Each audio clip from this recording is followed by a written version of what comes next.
করেছে, সে আমাকে cyber bullying করতেছে, সে আমাকে যা তা বলতেছে। এখন এগুলোকে আমি মেনে নিব? আমি কি চুপ থাকবো সবসময়? সবসময় কি আমি চুপ থাকবো বলেন? আমার প্রতি অন্যায় হবে, আমি সব মেনে নিব? কেন মেনে নিব? তারা তো সাজা হওয়া উচিত, তারও তো বোঝা উচিত যে না, সে অন্যায় করছে, তাই না? ঠিক আছে, বলেন। আমার বোন যা বলেছে, হ্যাঁ। আমি একজন আইনজীবী হিসাবে তাকে পরামর্শ দিতে চাই। তার ন্যায় বিচার পাওয়ার রাস্তা রয়েছে।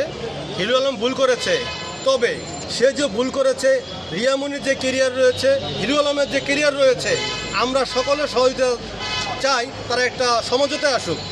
হিরু আলমকে জনগণ কিন্তু ভোট দিয়েছে, আমি যেহেতু নির্বাচন করেছি। হিরু আলম কিন্তু গত নির্বাচনের আগে নির্বাচন স্বচ্ছ ভোটে সে জনগণের সমর্থন আমি পেয়েছে পাশে ছিলাম এবং আমরা চাই আপনারা আবার এক হয়ে যান বোন হিসাবে।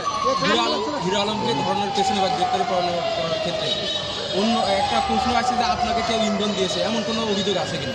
না, ইন্ধন দেওয়ার প্রশ্নই আসছে না। কারণ গতকালকেও দেখছেন সে মিডিয়া ডেকে সে কি বলে, রিয়ামনির বংশ নেই, রিয়ামনি একটা কল গাল।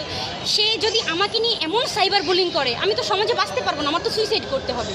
সে আমার হাজব্যান্ড হয়ে যখন বলে যে আমি একজন কল গাল, তাহলে তুমি তো আমার সাথে 3 বছর সংসার করলা, কেন করলা 3 বছর সংসার? তো বলছেন যে বুধবারের দিন তার গ্রেপ্তারি পরোয়ানা জারি হয়েছে, আপনি বৃহস্পতিবারে অভিযোগ করছিলেন সে টাকা দিয়ে গ্রেপ্তারি পরোয়ানা আটকে